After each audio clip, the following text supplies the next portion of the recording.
Dr. Chris Hassall, who's come from the University of Leeds. He's a lecturer, but he's also a Marie Curie Fellow. I'm sure you can talk to him about what that actually entails at some point. So he graduated with BSc in zoology and did a PhD at the University of Liverpool, where he actually was looking at the impact of climate change using dragonflies and damselflies as a model system. We might touch on that today a little bit, or not at all? Not at all. Not at all. Okay, and then he spent 3 years as a research fellow in Ottawa at Carleton University, before actually getting a permanent position at University of Leeds. And he's a lecturer in animal biology with a focus on the biological impacts of environmental change. So Chris is going to tell us about denying the evidence, why people reject science, and what we can do about it. So thank you very much. Okay. Thank you. So climate change denial is what I'm going to focus on for most of the talk, but the talk's going to be applicable to all kinds of different aspects of science denial in general. So I'm going to talk to you a little bit about a brief history of science denial, where it came from, where it is now, and how it's changed over the last few years. I'm going to talk to you about a fun project that I was involved in while I was in Canada. I'm going to talk about some other types of science denial and some of the common themes that run through different types of science denial. And then I'm pleased to say, a growing body of stuff at the back end of the talk about what we can do about it as well. So I'll close with that. So those of you who know anything about science denial will know that it really all starts with this stuff. It starts with the tobacco industry. So 1953 was a big year for the tobacco industry. The Nazi scientists back in the 1930s discovered a link between tobacco, tar and cancer, but they were dirty Nazi scientists who couldn't be trusted, and so 20 years passed by until the glorious American scientists replicated exactly the same research, basting experimental rats with tobacco tar to give them cancer. That was the first experimental demonstration of the impacts of this stuff on animal bodies in general. This was upsetting for the tobacco industry because they'd been billing themselves as almost a health medication up until that point. A bit inconvenient, really. So what they do is they form what's called the Tobacco Industry Research Committee. This has a big body of money behind it so that they can start to fund research that supports the tobacco industry's claims of therapeutic effects of tobacco. They start to engage in a public relations war, and they start to use things like the fairness doctrine, which was part of the US, so a lot of this is going to be about the US unfortunately, part of the US media landscape where if there was a controversial topic, fairness had to be a fundamental part of how it was reported upon, and so you had to give balance to both sides of the argument. So what we end up with is tobacco industry representatives on news programs. They're giving equal time to the scientists. In 1999, we have the US Department of Justice concludes a massive audit of the tobacco industry for the past few decades. And they come to the conclusion, and I quote, that the whole purpose of the Tobacco Industry Research Committee was to deceive the American public about the health effects of smoking. That was their statement, that's a quote. So this is a fairly horrific way to start science denial, but it really sets the tone for where things go. And this idea of taking inconvenient science, forming a body that then funds scientists to do work that disagrees with that scientific consensus, and then promoting all that research on the part of industry, is what becomes known as the tobacco strategy. So that's 1953, so well over half a century ago. We jump from tobacco though, and we move to the ozone hole. It may seem a little bit strange that we're jumping between completely different fields. 1974 was another big year for the aerosol industry, another industry that has some problems. Aerosols have become very common, but we get the first demonstration that all these CFCs that have packed into the aerosols are having some negative effects on ozone. The ozone hole isn't discovered until the mid-80s, but we start to see some problems occurring here. The aerosol industry leaps into action and forms the Aerosol Education Bureau, all very Orwellian names.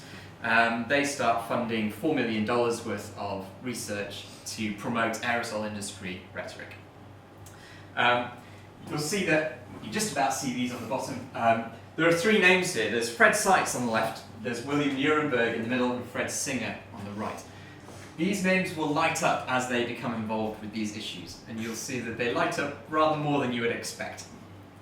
So Fred Singer was involved with the US Department of Transport in the late 80s, and he's responsible for criticizing the science behind the ozone hole and all that kind of stuff. So he pops up here. We come back to tobacco, and we keep returning to tobacco. By 1979, the Tobacco Institute has put together such a comprehensive body of researchers and advocates in Washington that they're one of the most powerful lobbies on Capitol Hill. So 1979 is another one of these bad years for the tobacco industry. We get a report released by a member of the US government called the Surgeon General, who's their chief medical advisor, suggesting that maybe it's not just the smoker who's suffering from tobacco, but actually maybe it's the unborn children as well, and there's all these other things that we haven't really thought about, and this might be an issue. As I say, the tobacco industry is pretty well mobilized by now, and the day before the Surgeon General's report comes out, the tobacco industry issues their rebuttal. So the rebuttal comes out the day before the report itself. They're so clued into these things. The tobacco industry also launches a new wave of research, $45 million for research, and it's chaired by this guy, Fred Seitz. I'll tell you more about who these guys are in a bit. But Fred Seitz is involved here. It's all about distracting research. It's all about putting up these experts in tobacco research so that they can be put up on the witness stand for big trials. And the trials start here, and the tobacco industry wins about the first 130 court cases that are brought against them. So absolutely phenomenal, completely perfect track record for many, many years, and partly as a result of this. By the way, Joe Camel, for those of you who don't know, the Journal of the American Medical Association published a paper showing that children were more familiar with Joe Camel than they were with Mickey Mouse. So that's a nice little factoid for you. Good marketing on the part of the tobacco industry there. They're very good at some things. A completely different area now. SDI, the Strategic Defense Initiative. So we've got this problem with nuclear wars and escalation, and Reagan turns to his scientists and says, you need to mitigate these problems. I want to destroy all the nuclear weapons if they get launched. And so we have the advent of what's called Star Wars. This is a $60 billion US program, and noted skeptics at the time, people like Carl Sagan, said, this is not going to work, because if everyone launches all their missiles, you would need thousands, tens of thousands of satellites in the air at any one time to be able to shoot them all down. It's simply not viable. You'll get nuclear winter, $60 billion wasted. We see the launch of an institute called the George C. Marshall Institute.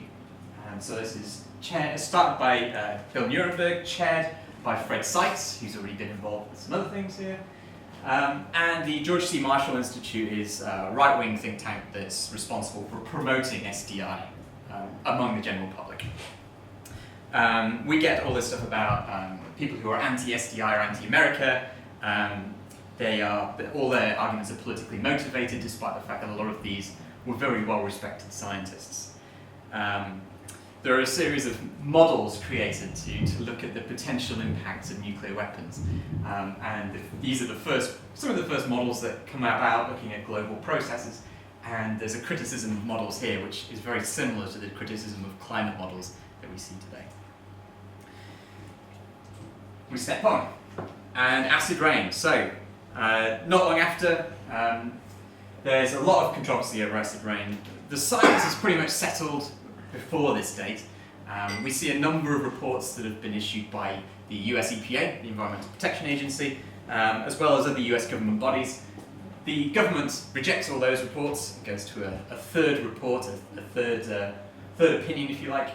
And this is Bill Nuremberg again, comes in and chairs a committee on acid rain.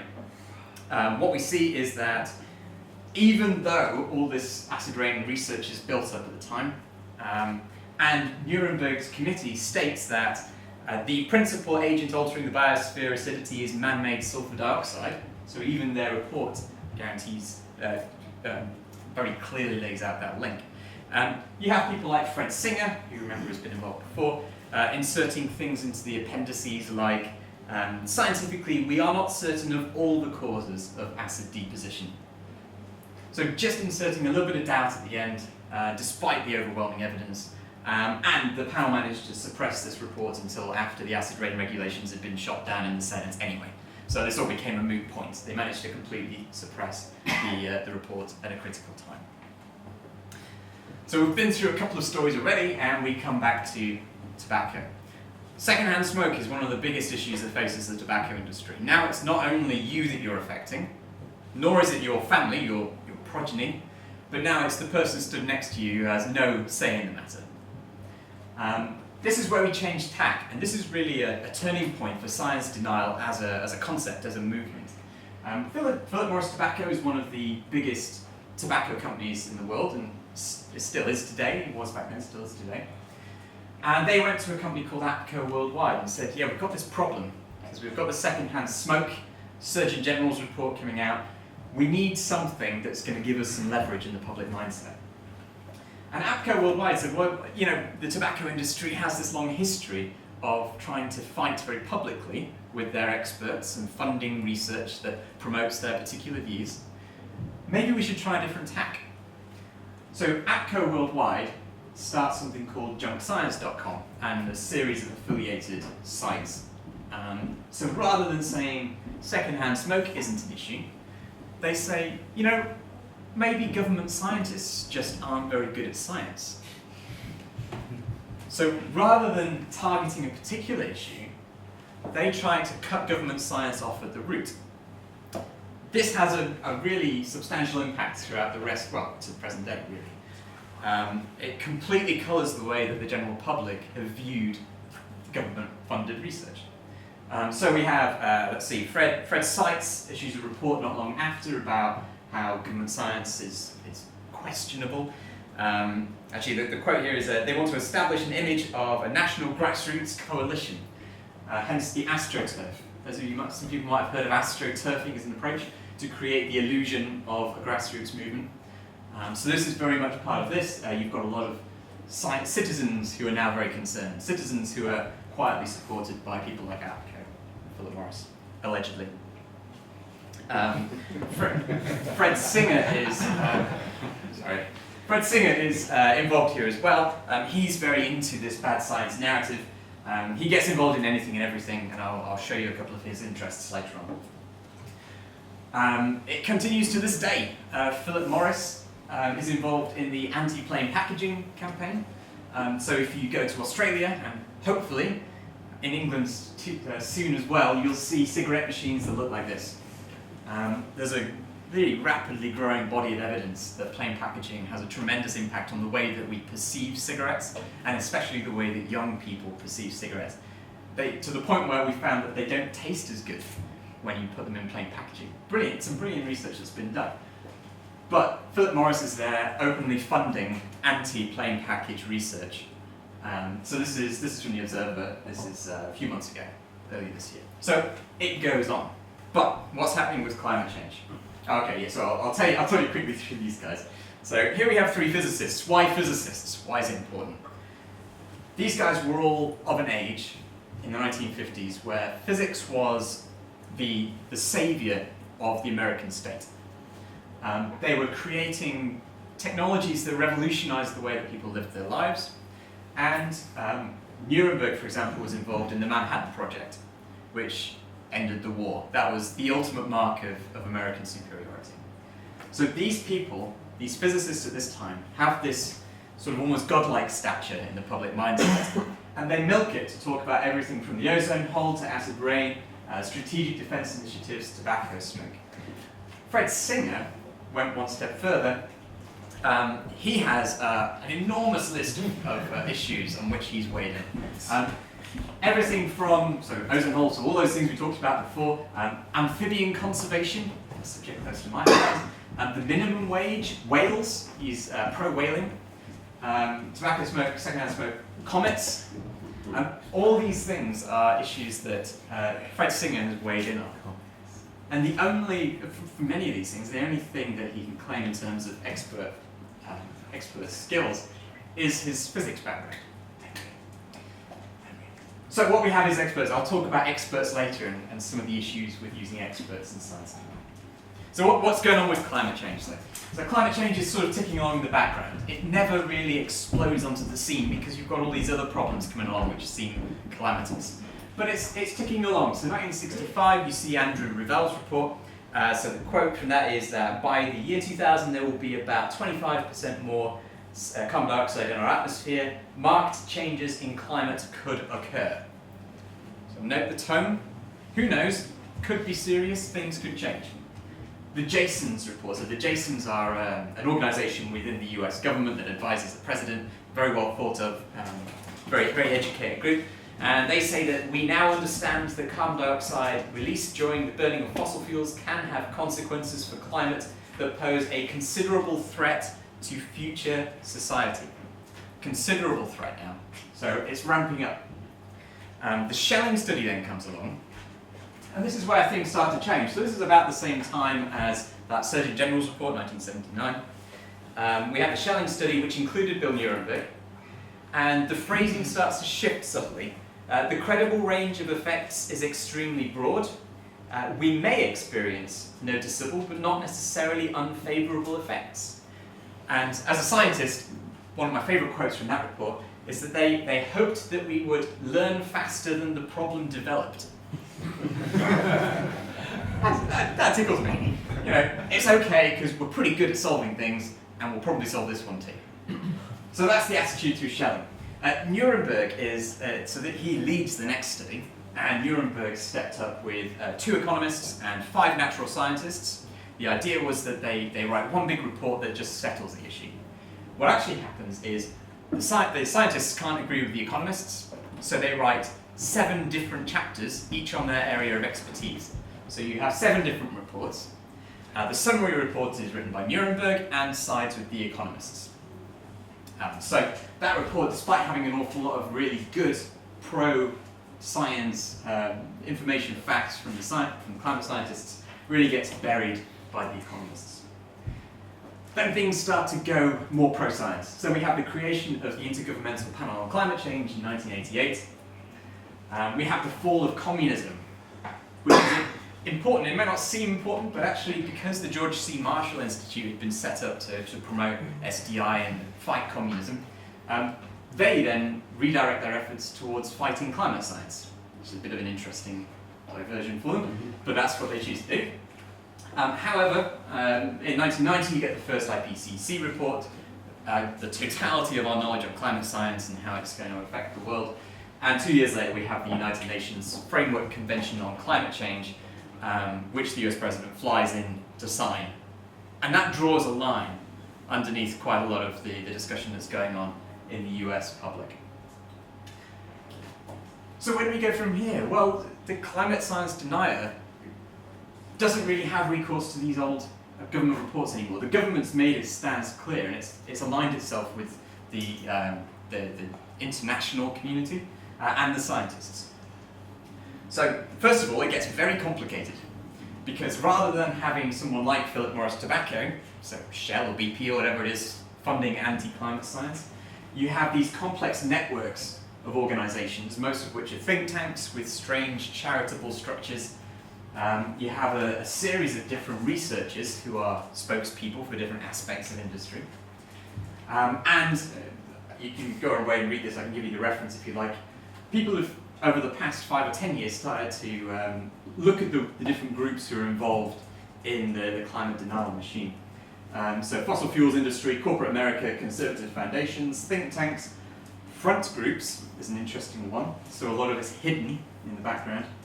And then a combination of media, politicians, blogs, and these astroturf organisations and campaigns sitting at the bottom. So it's got very complicated, and they've really gone underground.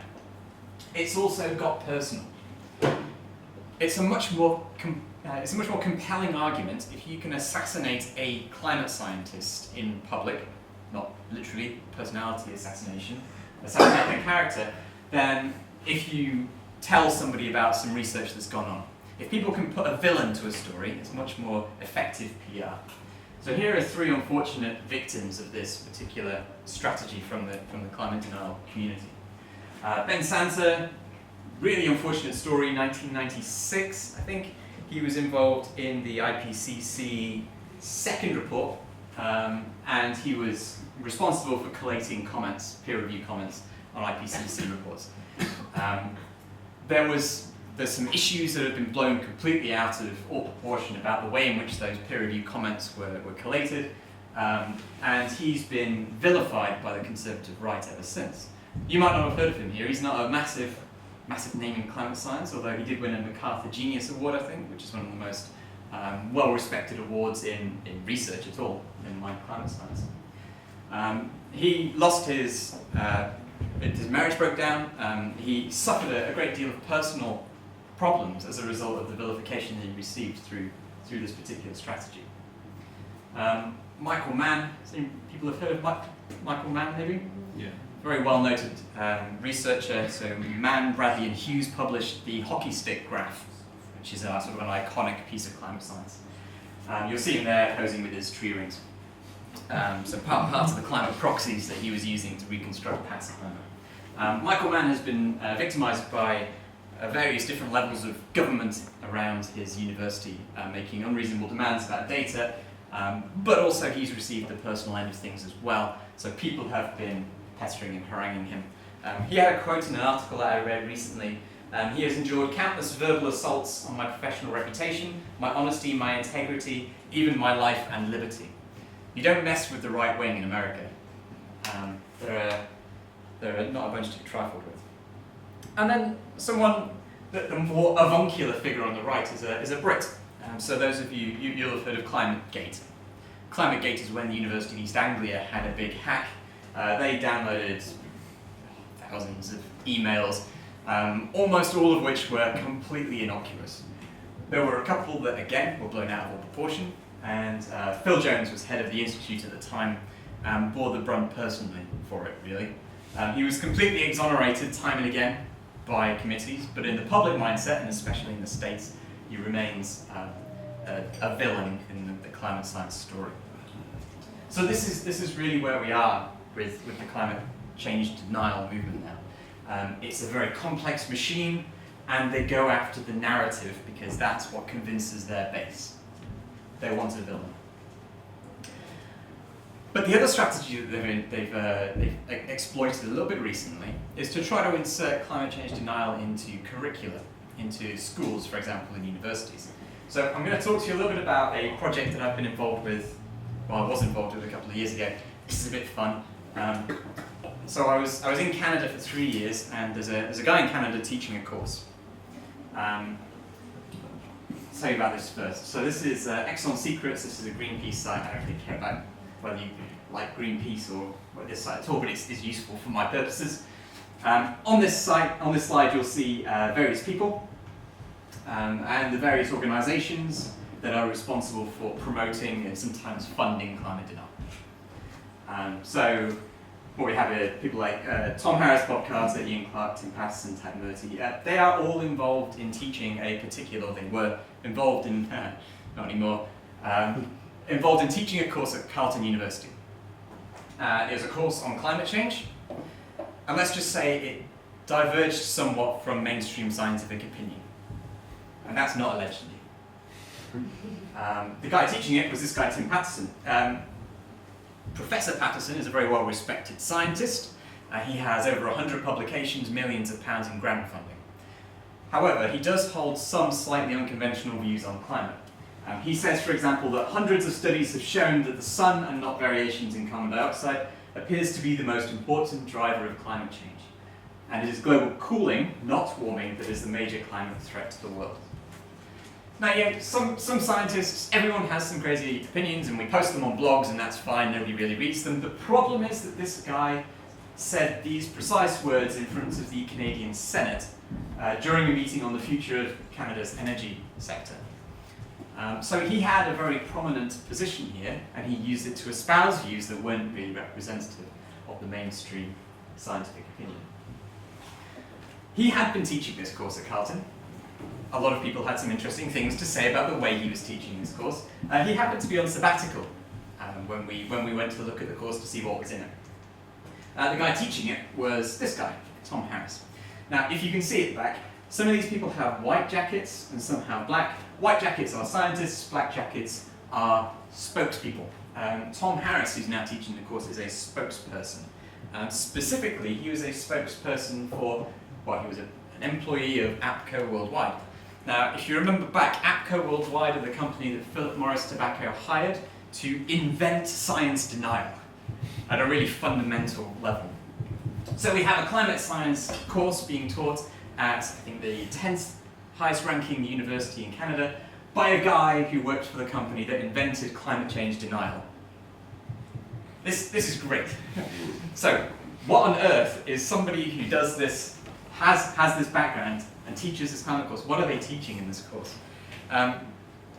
I'll mention quickly that this is not something that's, sorry, this is Tom. I spent a lot of time watching Tom. This is not something that he ushers under the carpet. This is not something that's low down on his profile. This is his bio on this organization that he runs, called the International Climate Science Coalition. Very innocuous, very anti-climate science.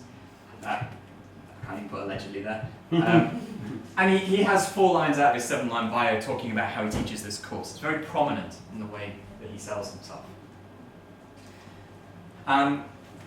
We went a bit overboard with the whole audit thing. So there were a few of us who were scientists who were a bit cheesed off by the way in which this course was being presented. So we went through his lectures. They're online. This course is even broadcast on local cable television through an agreement with the university. 34 hours of lectures. We went through 142 verbatim claims that Mr. Harris made. The report ended up being 98 pages and almost 40,000 words, because we're a little bit obsessive. But I think this is better referenced than my PhD thesis as well. And massive thanks to Carly, Chris and Cliff as well. This was a team effort. There was an awful lot of work that went into this, and it was quite good fun. So we released this report in 2012 through Centre for Inquiry in Canada, who was great, and this Committee for the Advancement of Scientific Skepticism, a great grassroots organisation that supported us throughout. We were told, now Tom Harris, remember, worked for APCO, so he's a public relations guy. We were told, you want to be careful where you publish this, because Tom will have you all over Sun News. You guys haven't heard of Sun News. Think Fox News on steroids. They are brilliant, and they no longer exist because they were too right-wing. But anyway, so we were on Fox. We weren't on Sun News. They don't have balance there. They didn't invite us on. But Tom was on Fox. Tom was on Fox News. Sun News, talking to one of the hosts about this enviro fanatic crusade. Greenie and mean and Greenie smear job. I think he's scrolling in. There he is. Our report. So we took that as a bit of a win, really. Ironically, what he's saying here is they never gave me a chance to reply when he sat alone in a studio and we're not there to reply. Never mind. So what are they saying? So this is more a little bit. There's a little bit of science here now. What are they saying in these climate change, anti-climate change lectures? The only constant about climate is change. This comes up time and time again. True. The problem is, and I'll explain this graph. The problem is that we understand why climate is changing. We know why it's changed in the past, and we know why it's changing today. So just to quickly walk you through this is one of a number of studies that have shown this. What you can do is you can look at how the climate has varied in the past, and you can predict, you can backcast how it would have changed if we've only had natural processes, which is this blue line, if we only had human processes, which is this red line, and what happens if you put them both in, which is this grey line that might be hard to see. And the black line is what actually happened. You cannot predict recent climate change using only natural processes. You have to include human processes. So the only constant about climate is change, sure, but this time it's us that's changing. Carbon dioxide is plant food. I've got a more elaborate quote, which is, for a biologist, it hurts me, but I'll run you through this quickly. Yes, carbon dioxide is plant food. The problem is there's a lot of other stuff that you can class as plant food as well. And if you have a warming environment, you'll have changes in water, you'll have changes in agricultural pests, your soil quality changes. Carbon dioxide obviously is going all over the place, and the relationship is not linear, it's not clear.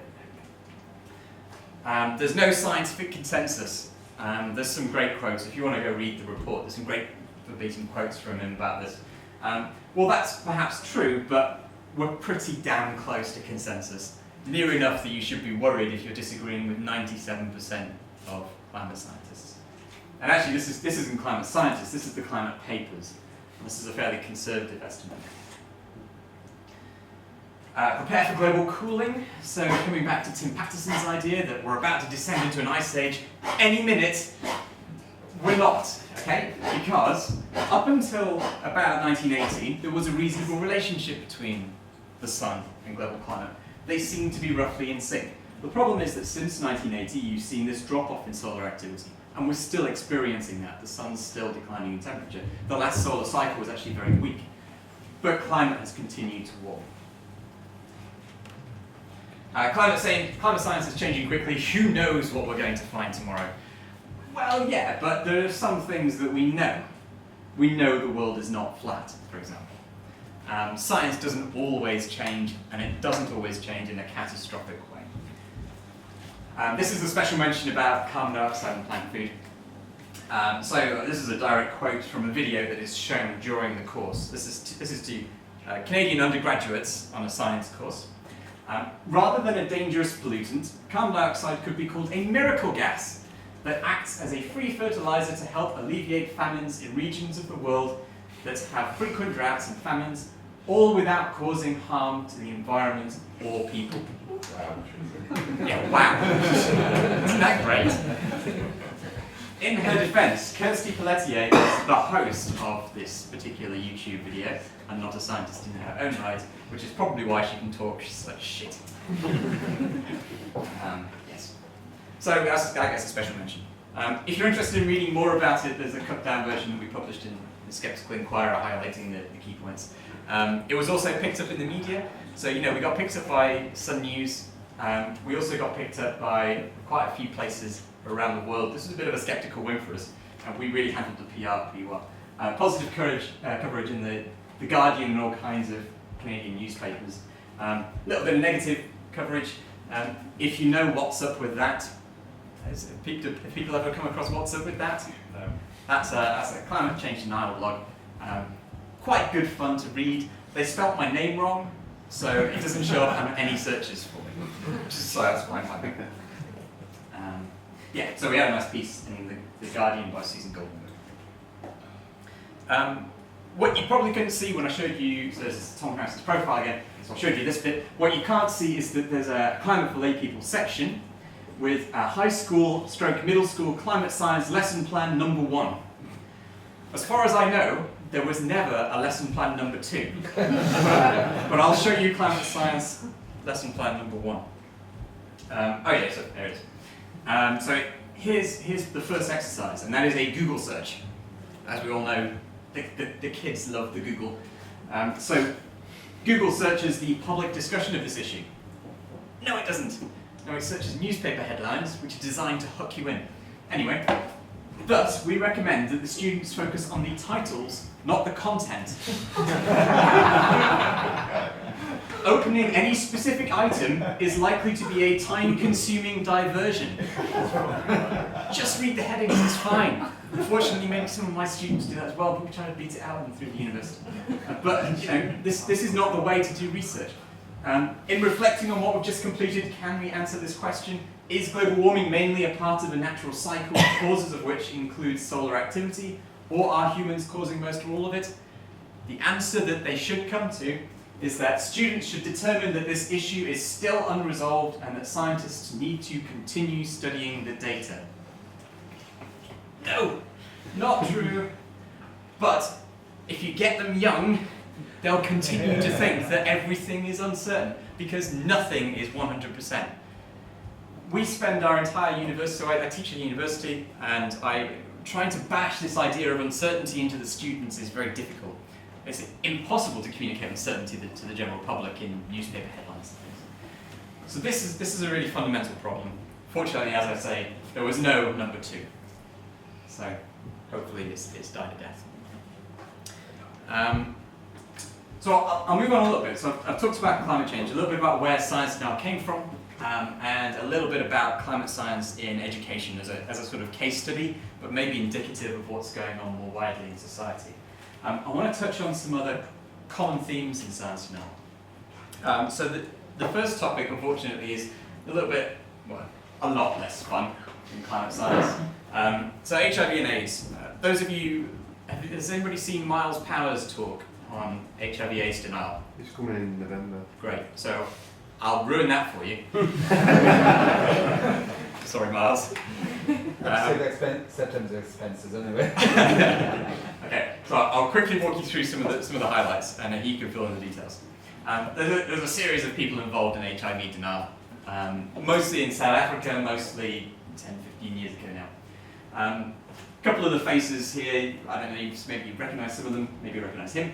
Dr. Manto Tchabalala-Msimang is the former South African health minister.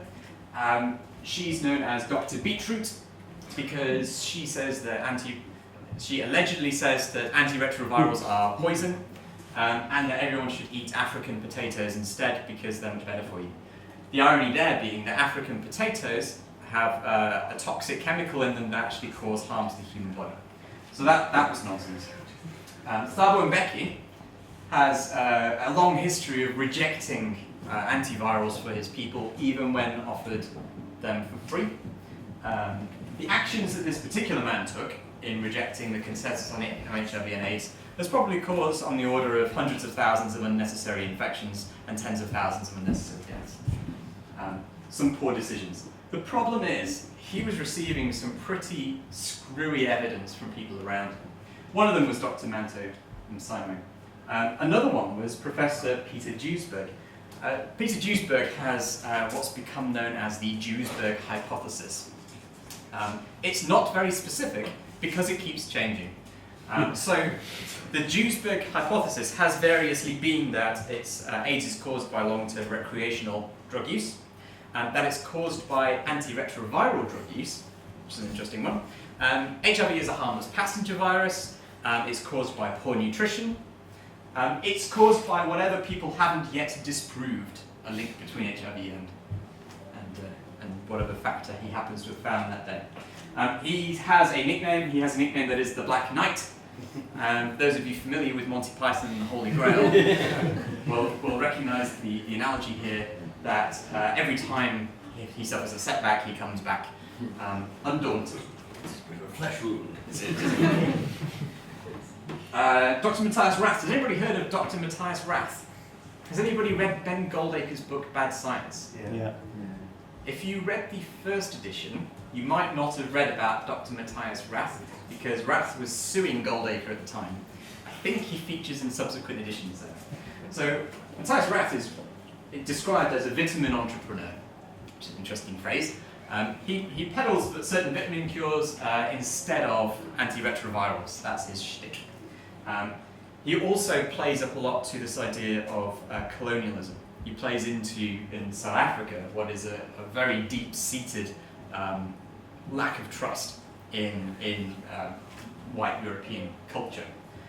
So he has a book that I'll show you later called Break Free of the Chains of Pharmaceutical Colonialism and Reject Your Antiretrovirals, Own Buy My Vitamins. So this is a fairly unpleasant story. From the depressing to the ridiculous, evolutionary biology is another area within which we see a lot of science. Allegedly. I don't know. The thing about evolution, so this is my area, very much my area, is that we've got tons of evidence for evolution now. Doesn't seem to make much difference to some people. I'll talk to you more about why that's the case. We've got the fossils, we've got the history. We've got the phylogeny. Everybody should have their favourite phylogenetic tree. This is my favourite phylogenetic tree. We are here, tucked away in the animals somewhere. But one of the most convincing things about evolution is, well, it's this little experiment here that looks very innocuous. This is Richard Lenski's long-term Ecoli experiment. Is anybody familiar with this experiment? So Lenski's one of these people who set up an experiment and just kept it running. And it's gone through, it's way over here now, it's been going for decades. every now and again, something neat happens in those little conical flasks. One of the things that happened at generation 33,000. Optical density here is just how many things there are, how many of the organism there is in this little flask. You see it jumps a lot. What happens there is mutation. We get a sudden mutation, and suddenly they can persist at a much higher density because they've evolved to use a different food source that's present within those flasks, but they couldn't use it before. But suddenly, they evolved the ability to use it, and they're at much higher densities. We've observed evolution happening in our labs. There's really no question about that. But as we all know, there are people who disagree. People heard of Ken Ham? Yes. So Ken Ham is an Australian who runs Answers in Genesis. He has a very simplistic response to evolutionary biology, which is just to encourage usually audiences of young people, children, to ask evolutionary biologists, were you there when they start talking about evolution? Now that's an interesting way to completely shut down your child's critical faculties. It's not perhaps the most interesting or useful idea to explore complex scientific concepts. But there's not a lot we can do about that. That's a philosophical issue. Some of the most interesting scientific responses to evolution have come from people like Michael Behe. So Behe wrote a book called Darwin's Black Box. This was a few years ago now. He is a professor of biochemistry at the university. He's published scientific papers. So he is a scientist, at least. And he invokes a really old argument, really, that of the watchmaker analogy, so William Paley. He says there are phenomena in the natural world that could not possibly have evolved, and therefore they must have been created. This idea, irreducible complexity, for those of you familiar with it. Some things are so complex that they couldn't possibly have evolved naturally. Behe is also a little bit of a black knight, because he will propose something from his own ignorance that he cannot see how it evolved. So he has proposed, for example, the clotting cascade in blood, and after a lot of effort, scientists said, well, okay, there it is, it's done. And Behe then says, yeah, okay, well that was an easy one. How about the bacterial flagellum? So we outline all the homologies of flagella proteins, big long list, loads of papers, lots of research effort going into this. And then he moves on to the next one. There's no real sense to what he's doing, it's just this black knight idea of shifting the goalposts every time your opponent gets close. What you might have seen there, so this is a comparison of the different aspects of science denial. So we've got climate change, HIV, and evolutionary biology. There are similarities, there are differences, and these can be useful for how we go about tackling them. Their origins actually are very different. Climate change is almost entirely industry lobbying. HIV AIDS is colonial history and a little bit of general woo-woo, James Randi's terms, thrown in for good measure, this traditional medicine. Evolutionary biology, obviously, mostly religious. The arguments are different, so the arguments in climate change have been variously, it's not happening, it's not caused by us, and it's not dangerous. HIV AIDS, we tend to think, people have promoted this idea that AIDS doesn't exist at all, or that it's caused by something that isn't the HIV virus. And evolutionary biology is a combination of were you there, which is nonsense rhetoric, and God did it, which is your intelligent design, irreducible complexity. The cost varies as well, and it's not always immediately obvious what the cost of science denial is. In terms of climate change, it's not clear on what the cost is going to be in terms of the lost time to combating the problem, if we can combat it at all. HIV AIDS, there's some very depressing statistics about the number of deaths, over 300,000 perhaps, caused by the rampant science denial inherent within the South African administration at that time, and a vast number of orphans and unnecessary infections, which has a huge economic and social impact down the line as well, so it's much bigger than that number. Creationism is huge. School education, is it undermining critical faculties more generally? We don't know. Again, it's a little bit unclear. Who's involved is a little bit more interesting. So obviously industry is involved in climate change, and alt med is involved in HIV, and religion is involved in evolution. But in each case, you'll see that there's always a few experts in floaty bunny ears. And there's almost always politicians involved as well, promoting things from the political pulpit. There's almost always a conspiracy as well. It's usually scientists, it's usually left-wing scientists, sometimes it's atheists, and there's often these overtones of people in their ivory towers, which in HIV AIDS is Western Europeans. So liberal atheist scientists like myself really come in for a large stick. So there are similarities and there are differences. What I'm going to do now is talk you through a little bit about what you can do about it and how you can use some of this knowledge, some of this comparative information to help combat science denial. So what can we do about it? Well, the first thing is spot the experts that are put up. You'll have people like Fred Singer, who is an expert in every area under the sun, from amphibians and whales through to toxic waste and satellites and nuclear intelligence. They will very rarely use their publications. They will use their title. They will use the public relations platforms provided for them by whoever it is that's promoting these. Cherry-picking evidence is a very classic one. Carbon dioxide causes plant growth, therefore more carbon dioxide, more plant growth, ends of famine, jobs are good. But it's not, is it? Because it's more complicated than that. Very similar to alt med as well, where you'll have lots of clinical trials, almost all of which show no effect whatsoever of whatever weed they happen to have pulled out of the garden that day. But there'll be one trial which will, by chance, if you know your stats, show up a significant result, and then suddenly, aha, clinical evidence. So that's a cherry-picked trial. You can read Bad Pharma by Ben Goldacre for a discussion of that issue. There's always a conspiracy. You can identify these conspiracies from the tone, really, of what the way that these stories are promoted. So here's 3 conspiracies. The Great Global Warming Swindle. You're being lied to by the global warming, I don't know, scientists. If only we had that kind of power. The Evolution Conspiracy is all about the cult of Darwin. And this is Matthias Rath's book, End AIDS, Break the Chains of Pharmaceutical Colonialism. So it's all about the white man oppressing you still.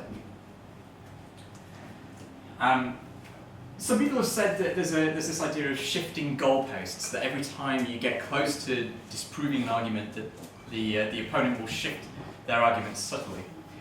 That's not necessarily true. I think it's closer to the concentric crap gambit.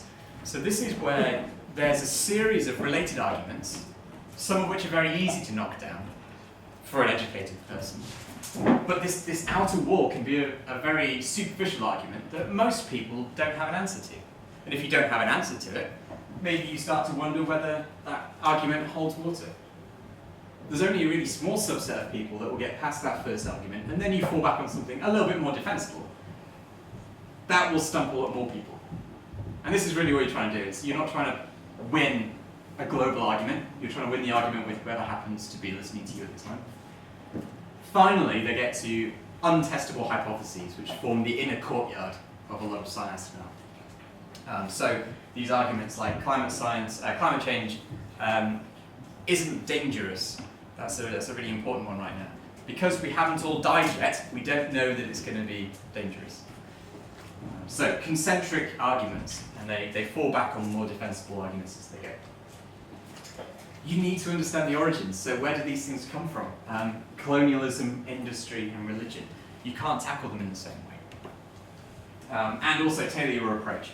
So we have a series of really great skeptical organizations that do some wonderful work fighting pseudoscience and science denial. Find the one that's done well in that area if you're interested in this stuff. So Centre for Inquiry were great with our climate stuff. Centre About Science have done some great work on alt med. And the Barnsley Skeptics was all about the 1023 campaign about homeopathy. So we've got great experience in the community. This is the more depressing aspect of the talk now. As an educator, as a scientist, I teach science. But in the case of science denial, you can't expect education on its own to work. You can't educate your way out. So I'm going to talk to you about some work by Dan Kahan at Yale. Really interesting work, and you should all go read about it, because it puts a whole new spin on the subject. So Kahan tested what's called the science comprehension thesis. And this is that, so I'll explain this graph briefly. Science literacy here, low to high. So this is don't know much about science. This is knows lots about science. The idea is that there'll be diverse opinions when people don't know anything. And in theory, as they get more and more educated, they should converge on a point. So in this case, this is the prediction about perceived risk of climate change, low and high. You'd think that as people learn more about climate change, they'd become more concerned. What he found when he studied this is that actually, as you educate people, they diverge. They entrench themselves in the views that they held before you started educating them. This is bitterly depressing for somebody who talks about climate change to the general public. But that's what we have to deal with. And the same is actually true for nanotechnology and vaccines as well. So it's not just climate science. It's actually, I'll show you some data on this now. So Kahan's really hammered this home. He's shown that political orientation, in terms of very liberal, strong Democrats, that's all in American parlance, very conservative, strong Republican, so left-wing, right-wing. Climate change is human-caused, and this is the probability of agreement. So this is, climate change is definitely human-caused, this is definitely not us. From left to right, you see a very strong and consistent trend. You also see a slight effect of religiosity. Why that's there is anybody's guess, really. There's a lot of speculation from Kahan and colleagues about why that might be the case. So that's climate change. This is humans are a product of evolution. Left wing to right wing, agree to disagree. That's your pro-science, that's your anti-science. Very big effect of religiosity, as you might expect, because this is now underpinning a lot of these views. Do you agree with stem cell research? Stem cell research is great and it doesn't really cause any harm unless you're deeply religious. But even if you're deeply religious and very liberal, you're still in favour of stem cell research. It's the very right-wing people who aren't. Even when you're not religious, you still don't believe that stem cell research should go ahead. Another graphs are great. Environment versus evolution, so this is support for environmental regulations, and this is support for evolution. There's a really strong correlation. Why is there a correlation between environmental regulations and evolution? Why is that the case? The answer is that it's all related. It's a syndrome. Science denial, when you look at it within a person, their views are correlated, and they're correlated because their views on science are determined by their personal identity. And that's what's coming out more and more from Dan Kahan's work. There are a small number of studies that are less extreme. This is a rather underwhelming graph. All it shows is that as you educate right-wingers, maybe you can make them uncertain. You'll never convince them that climate change is occurring, but you might be able to convince them that maybe there's something funny going on. So maybe there's cause for hope from this little point here. This is a relatively minor paper, but it's the only one I could find that will give us any sort of hope. The other thing that we can do, so we need to understand that you can't just educate your way out of it. You also need to think about how you tell people about these issues. So you need to think about your messenger. So this, I'm going to show you a graph which is a little bit complicated. What I want you to bear in mind is that some people heard this message from this guy. So nice shirt and tie, conservative, very erudite looking guy. Other people heard it from beardy hippie professor, left-wing pinko commie, and all the other attributes that are thought to go along with academics and so on.